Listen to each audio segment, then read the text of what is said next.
நீதிமொழிகள் 17ஆம் அதிகாரம். சண்டையோடு கூடிய வீடு நிறைந்த கொழுமையான பதார்த்தங்களை பார்க்கிலும் அமெரிக்கையோடு சாப்பிடும் வெறும் துணிக்கையே நலம். புத்தியுள்ள வேலைக்காரன் இலட்சியை உண்டாக்குற புத்திரனை ஆண்டு சகோதரர்களுக்குள்ளே சுதந்திரத்தில் பங்கடைவான். வெள்ளியை குகையும் பொன்னை புடமும் சோதிக்கும் இருதயங்களை சோதிக்கிறவரோ கர்த்தர்.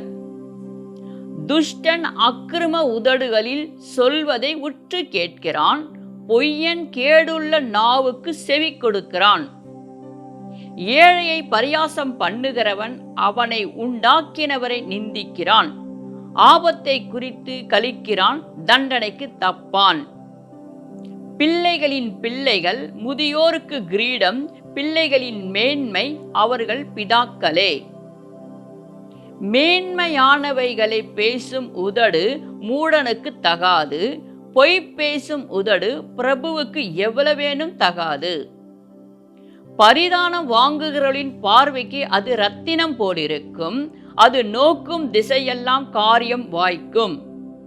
குற்றத்தை மூடுகிறவன் சிநேகித்தை நாடுகிறான், கேட்டதை சொல்லுகிறவன் பிராண சிநேகிதனையும் பிரித்து விடுகிறான்.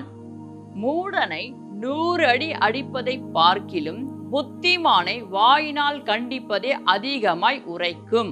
துஷ்டன் கலகத்தையே தேடுகிறான், கொரூர தூதன் அவனுக்கு விரோதமாக அனுப்பப்படுவான். தன் மதிக்கேட்டில் திரிய மதியினனுக்கு எதிர்ப்படுவதை பார்க்கிலும் குட்டிகளை பறிகொடுத்த கரடிக்கு எதிர்ப்படுவது வாசி. நன்மைக்கு தீமை செய்கிறவன் எவனோ அவன் வீட்டை விட்டு தீமை நீங்காது. சண்டையின் ஆரம்பம் மதகை திறந்து விடுகிறது போலிருக்கும், ஆதலால் விவாதம் எழும்பும் முன் அதை விட்டுவிடு. துன்மார்கனை நீதிமானாக்குகிறவனும் நீதிமானை குற்றவாளி ஆக்குகிறவனும் ஆகிய இவ்விருவரும் கர்த்தருக்கு அருவருப்பானவர்கள். ஞானத்தை கொல்லும்படி மூடன் கையிலே ரொக்கம் எண்ணத்திற்கு, அதின் மேல் அவனுக்கு மனதில்லையே. சிநேகிதன் எல்லா காலத்திலும் சிநேகிப்பான், இடுக்கணில் உதவவே சகோதரன் பிறந்திருக்கிறான். புத்தியினன் தன் சிநேகிதனுக்கு முன்பாக கையடித்து கொடுத்து பிணைக்கப்படுகிறான். வாது பிரியன் பாதக பிரியன், தன் வாசலை உயர்த்தி கட்டுகிறவன் அழிவை நாடுகிறான். மாறுபாடான இருதயம் உள்ளவன் நன்மையை கண்டடைவது இல்லை, புரட்டு நாவுள்ளவன் தீமையில் விழுவான். மூட புத்திரனை பெறுகிறவன் தனக்கு சஞ்சலம் உண்டாக்க அவனை பெறுகிறான், மதியினுடைய தகப்பனுக்கு மகிழ்ச்சி இல்லை.